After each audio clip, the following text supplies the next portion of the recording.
ഇപ്പം കല്യാണത്തിന് പോലും പോയിരുന്നെന്ന് പറഞ്ഞല്ലോ പ്രോഗ്രാം, അതിനെ കുറിച്ച്. അത് ചെയിൻ പരിപാടിയുള്ള സമയമാണ്. തിരുമലചന്ദ്രൻ എന്ന് പറയുന്ന ഒരു വ്യക്തിയാണ്.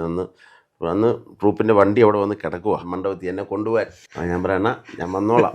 പുള്ളി പറഞ്ഞു നീ വന്നില്ലേലും കുഴപ്പമില്ല, ഞങ്ങൾ അഡ്ജസ്റ്റ് ചെയ്ത് കളിക്കാന്ന് പറഞ്ഞു. അപ്പൊ ഞാൻ പറഞ്ഞില്ല കുഴപ്പമില്ല, നിങ്ങൾ ആ പരിപാടി കണ്ടാലേ അത് മനസ്സിലാവും. വേറെ ആളെ നമുക്ക് ചിന്തിക്കാൻ പറ്റത്തില്ല. അതുപോലെ ഇങ്ങനെ കടകട അവിടുന്ന് ഇവര് പരിപാടി വണ്ടിക്കകത്ത് അങ്ങ് പോയി കഴിഞ്ഞപ്പോൾ ഞാനൊരു വണ്ടി, അന്ന് വണ്ടി ഇല്ലല്ലോ, നമുക്ക് റെന്റിന് എടുത്തിട്ടേക്കും. ഞാൻ പറഞ്ഞ 4-4:30 ആയപ്പത്തിനും വീട്ടിൽ കയറണം.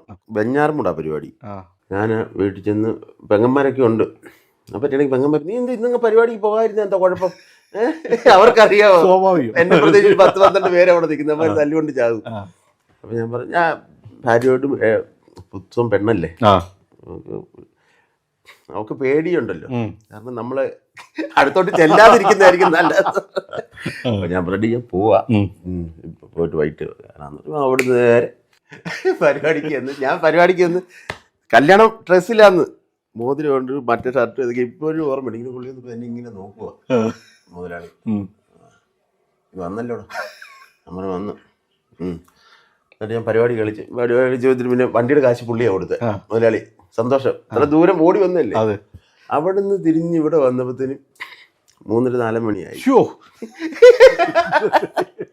അപ്പോഴത്തന്നെ അവിടെയൊക്കെ ലൈറ്റൊക്കെ വീണ്. ഈ അനീഷ് വന്ന് ചായ ഇട് ബഹളോ.